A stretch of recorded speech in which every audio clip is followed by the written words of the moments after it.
I cannot wait to climb. There's one little formality before we can actually climb on it. We have to get permission from the village chief, which hopefully he gives us, at which point we'll be allowed to climb on this rock. This rock has a lot of very holy meanings, so it's important that we ask permission before we climb on it.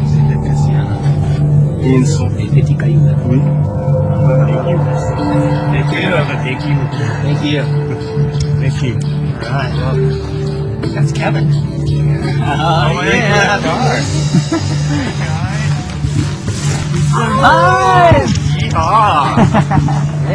Damn good to see you guys. Jimmy, how you doing? Good, man. Evan, Nice to meet you. good to meet you too. right. Wow, you guys have picked a nice little spot. What do you think? Spectacular. This looks awesome. Yeah, this is inspiring. This is How was truly, your truly drive? wonderful. It wasn't too bad. No. Just slept most of the way. I feel like I just got dropped off somewhere with no brain.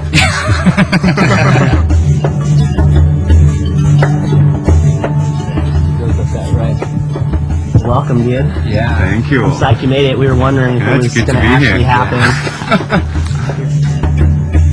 happen. Been waiting for a week, and I'm so psyched that Kevin's here. I've got a climbing partner who's as psyched as I am about the climbing potential here, so this is going to be sick. And Kevin is the partner for this, so it's good to have the man with you. After all the flying and driving, we all felt pretty beat, so we tossed up the big tent, squared away the camp, and then just pulled up a chair and stared at the hand. We could really use a rest day to recuperate and try and figure out an initial climbing route. But after about 2 minutes of staring, we couldn't stand it, so we geared up and just went for it. There's just something about walking up to one of these huge faces that you're never going to get used to. There's going to be butterflies in your stomach, your palms are going to be a little sweaty, you're going to be a little nervous. It's just part of the game.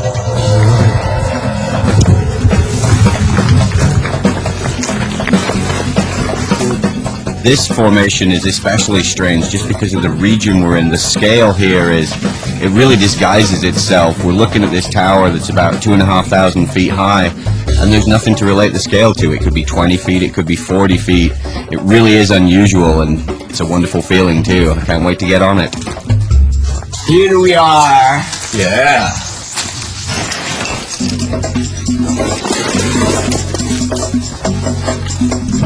You want to lead or I guess we got to do the traditional method, haven't we? Rochambeau? Rochambeau it is. Alright, you ready?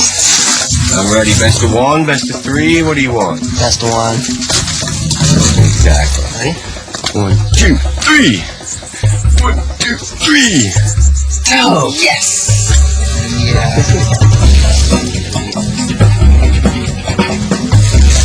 Awesome. All right, let's get this show on the road. What Kevin and I needed was a warm-up. Something to kind of get us used to moving over these vast stretches of stone and to get us gelled as a team. And so we selected the north face of Cagatondo, which we figured would be perfect.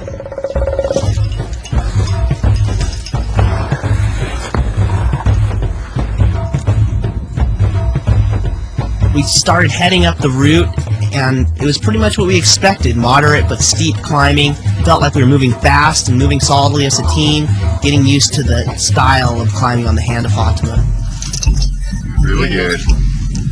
Wonky rock, huh? It is. It's quite blocky.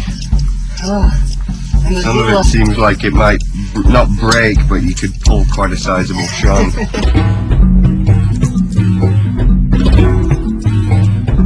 Cagatondo turned out to be a little bit of a deceptive formation. Incidentally, in the local language, Cagatondo, which we thought would be some cryptic and very nice sounding name, is just big rock in the local language.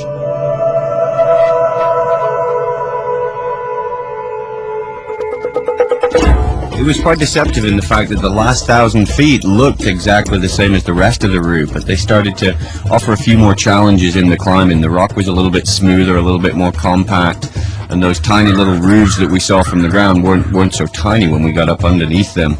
It did actually force us to dig a little bit deeper than we anticipated, but this was actually what we really wanted too, because the contemplation of such, we'd have thought it was probably too hard as a warm-up route, but the way it worked out, it was perfect, and we truly did enjoy this route.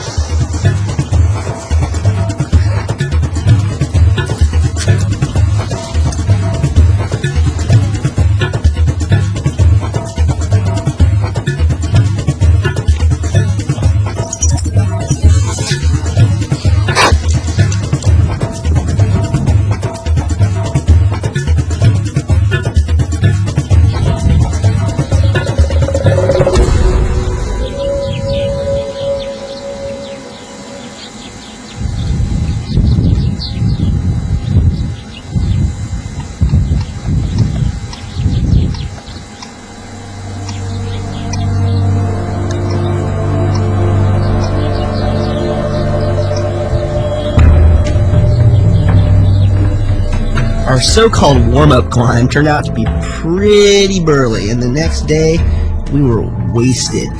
We needed a rest day, and boy could we use it. Morning. That looks like I got a new friend. Spent the morning studying the wall. In a day or so we'd be ready to buckle down and try something hard, but the range here is so vast and the options so abundant, it seems logical that we should just try and climb every face on the towers that looks interesting. We do have a couple of weeks, plan to use it all. Around noon, some local girls just appeared out of the woodwork and started just singing these amazing songs, and just gave me this feeling that everywhere you go around here, the spirit of the place is just thriving and surviving. It's just something that you don't experience in the Western world. These guys are the ultimate. I mean, they are masterful singers. I came to Mali dreaming of a climbing trip, but in the end, it was so much more than that. I feel like when I get back home, no one's going to even recognize me.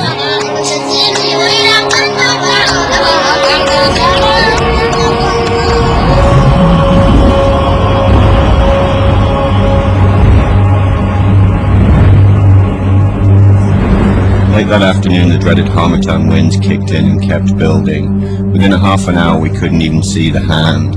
Definitely not a good sign, because all reports stated that this was a phenomenon that came in for a full season. The harmattan brought the Sahara down from the northeast for about 3 months and just left it in a big dust cloud over the towers. Didn't make breathing very easy.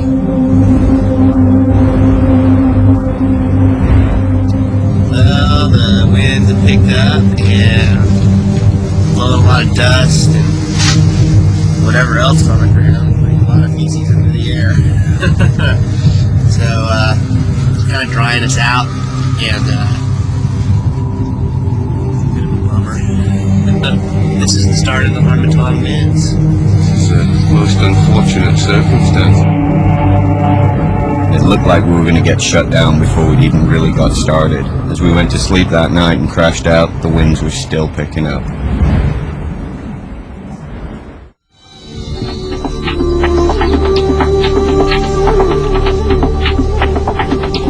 Next morning, the winds miraculously cleared, so we bolted for the hand and blasted up the steep face leading to the notch on the left-hand side of the formation between Kagatondo and Kagapamari. This was pretty much the easiest part of the route. We managed to get up there in about an hour and change. The winds were certain to come back, so we wanted to get the biggest, sort of scariest, gnarliest formation, i.e. the best route in the region, out of the way quickly. So we got to the notch, and that's pretty much where the difficulties began.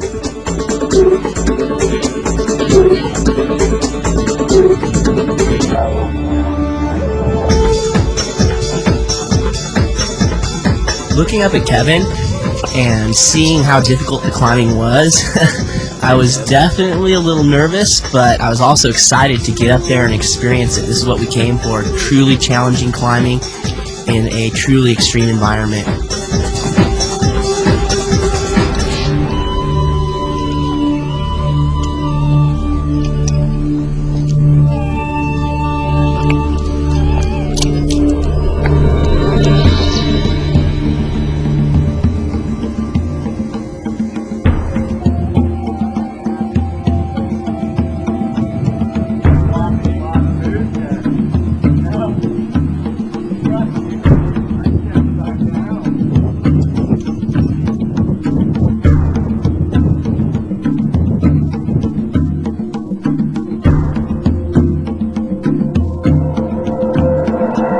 as I started up my next lead, a giant roof loomed above me, and it was truly impressive to stare up at this thing. Not too often do you come to this large of a roof on this slender of a formation.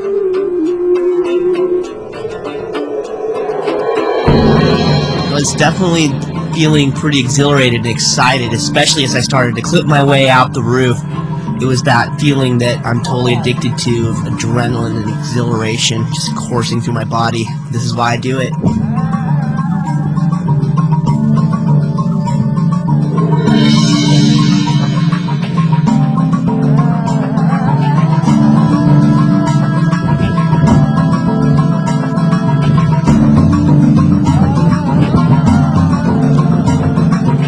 Jimmy zipped across the Tyrolean to get a better angle for photographs, right about as I was pulling the lip of the roof. And let me tell you, there is nothing more exciting than pulling the lip of a giant roof and staring down at your feet at basically the pure abyss below you. It's just awesome. The climbing above was steep, but soon eased up, and the last few hundred feet, luckily, were pretty easy to the summit.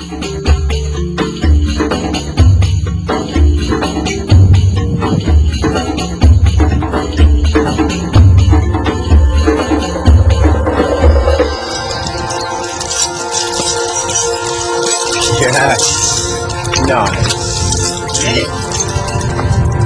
What a view from up here, huh?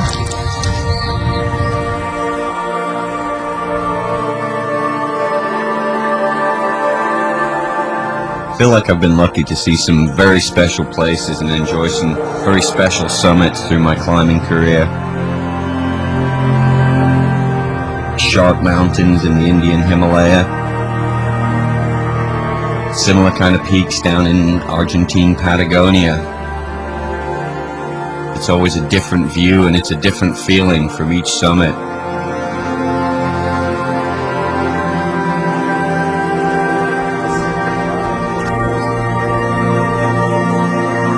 I feel this is one of those beautiful snapshots that I'm going to be able to take away with me. It's going to be burned into my mind forever. My vision of Mali, mine to take.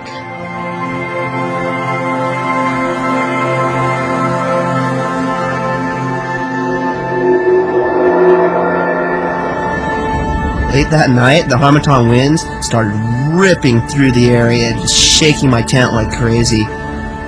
Luckily, we'd had one good day of climbing, but that was going to be it. The hand of Fatima disappeared behind a veil of sand, would stay there for the next 3 months. Our climbing was over.